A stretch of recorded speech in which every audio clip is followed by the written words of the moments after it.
It's as if my whole body, except for my soul, feels as if it belongs to somebody else and I have zero control over it. Hello? Hello? Hi, my name's Estrella and welcome to my channel where I talk about social issues, the media, and sometimes myself.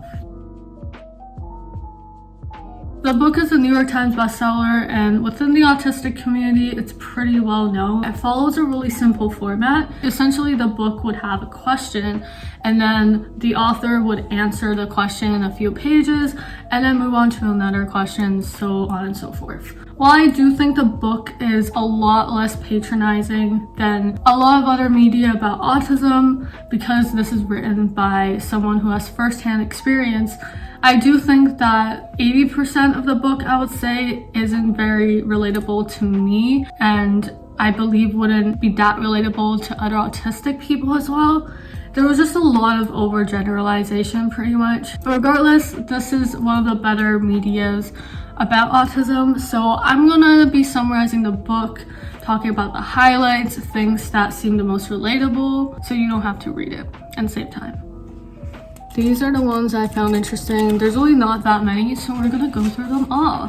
Question 51, why do you repeat certain actions again and again?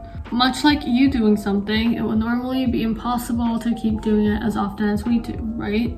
But the repetition doesn't come from our own free will.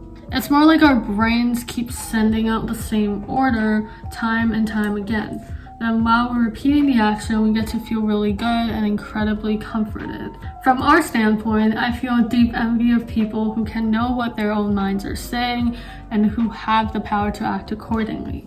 My brain is always sending me off on little missions, whether or not I want to do them. And if I don't obey, then I have to fight a feeling of horror. A lot of autistic people do tend to do repetitive things. For me, it would be listening to music on repeat. I can do that shit for a week, like literally the same song 24/7. It's just like once we find something that makes us feel comforted and we feel good doing it, we just want to keep doing it until we get really bored of it. Basically, we're trying to prolong that good feeling. And then once that feeling is gone because we have done it too much, then we were like, okay, never mind, shit, let's stop. Oh, this one is also very relevant. Question 54, why do you need cues and prompts? The answer is doing the action without the cue can be really, really tough. In the same way as you don't walk across the street until the light turns green, I can't switch on the next action until my brain receives the right prompt. Doing the next action without obeying the prompt rule is terrifying. It's enough to make me lose the plot completely. This one kind of unlocked core memories for me because I used to have trouble doing the laundry. And in the back of my head, I'm like, oh my god, I'm making so many excuses. Why do I keep forgetting to do them? But now I know that it's because when someone tells me to do the laundry, without saying do the laundry, like they say something else that's more convoluted, I would just think that, okay, that wasn't in order, or that wasn't something I need to do. Yeah, and I think that goes with a lot of other things as well, like especially social cues, or we just like tend to communicate differently than neurotypical people do. So we get misunderstood a lot. We misunderstand other people a lot as well. So be clear, be more direct if you're like talking to an autistic person, because anything that's indirect is just gonna make us confused. The first question here is, when you're on one of your highs, what's going through your mind? Maybe it's the memory of something that made us laugh, or maybe it's a page from a book we read. This might be hard for you to understand, but try to see these highs as a stronger version of those times when you remember something funny and can't help but chuckle about it. So in terms of highs, the author is referring to, for example, an autistic person suddenly laughs really loudly. People who are not autistic might not know like what's going on. Like sometimes I might, just have a bigger reaction than other people that isn't considered normal because I'm thinking about something in my head. And I'm pretty sure this happens to, non-autistic people as well, but I think for autistic people, I guess it just happens more often. Okay, next is question 21. It says, why don't you do what you're told right away? This one is so relatable. I'm just gonna get into it. There are times when I can't do what I want to, or what I have to. It doesn't mean I don't want to, I just can't get it all together somehow. Even performing one straightforward task, I can't get started as smoothly as you can. Here's how I have to go about things. 1, think about what I'm going to do. 2, visualize how I'm going to do it. And 3, encourage myself to get going. How smoothly I can do the job depends on how smoothly this process goes. There are times when I can't act even though I really badly want to, which is called... I'm gonna find the word, I'm gonna put it on the screen, but it is a thing. This is why my body is beyond my control. I don't mean I'm ill or anything, it's as if my whole body, except for my soul, feels as if it belongs to somebody else and I have zero control over it. Basically, to other people, we might seem like we're just like huge procrastinators, but we actually really desire to do something, but just can't get ourselves to do it. And one of the similar things we experience is that if we planned out our day and one thing doesn't go right, or we feel like we don't have enough energy and time to do one task, then we feel like the rest of the tasks following in that to-do list, we just don't know how to even get going. Next, and this one actually relates to the last question, and I really like this one. The question is just, would you like to be normal? The author says, even if somebody developed a medicine to cure autism, I might as well choose to stay as I am. Why have I come around to thinking this way? To give the short version, I've learned that every human being with or without disabilities needs to strive to do their best, and by striving for happiness, you will arrive at happiness. For us, you see, having autism is normal, so we can't know for sure what your normal is even like. But so long as we can learn to love ourselves, I'm not sure how much it matters whether we're normal or autistic. They nailed it. Like, all of us go through ups and downs, just like anybody else, just like neurotypical people and non-disabled people. But then over time, we just learn to accept ourselves, and that's that. So this one I had to mention because it's the title of the book.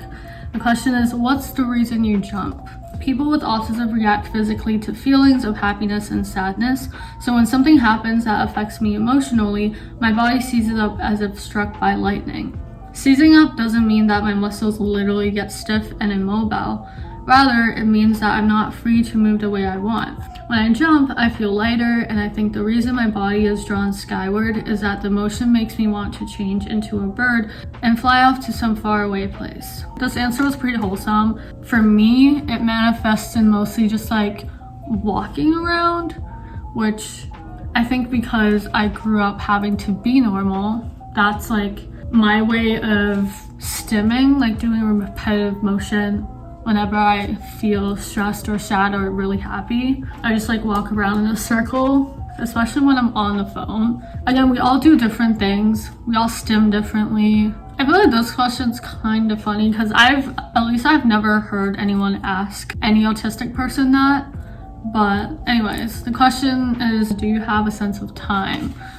Their answer was, for us, 1 second is infinitely long, yet 24 hours can hurtle by in a flash.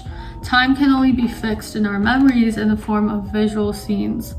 And for this reason, there's not a lot of difference between 1 second and 24 hours. Exactly what the next moment has in store for us never stops being a big worry. For me, my sense of time isn't that great either. I feel like I do really depend on memories. When people say like your hindsight is always the clearest, that's kind of me with time. In order to have a clear sense of time, I think it would just be looking back on my past memories and visualizing them, and then I'll be like, oh, that was that long.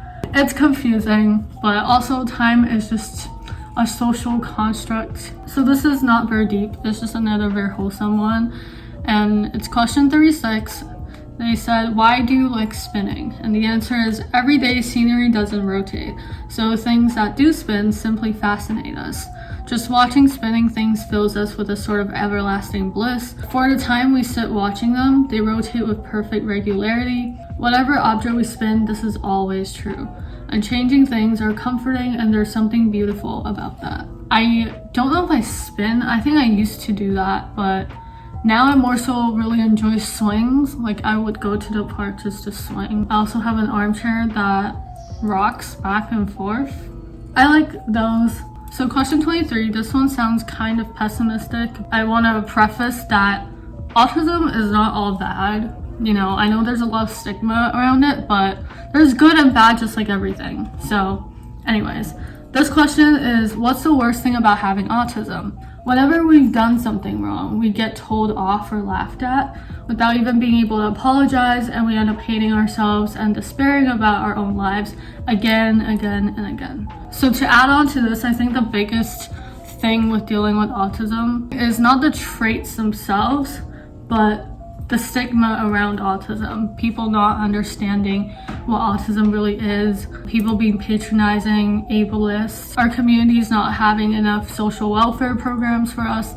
Stuff like that is what is the hardest about living in society being autistic. We essentially have to advocate for ourselves in hopes for people to not misunderstand us. But you get used to it. Anyways, like this video if you enjoyed it, comment down below anything you learned from this video. If you're autistic, comment down below some traits I mentioned that you can relate to, or things I didn't mention. Subscribe for more videos like this. I make commentary videos every weekend. This is gonna be the first to many more autistic content, so stay tuned for those. I would love to use my platform to share more experiences and things I've learned along the way. Thanks for watching, and I'll catch you later. Bye. Hold on. Can we switch the language? Lying on the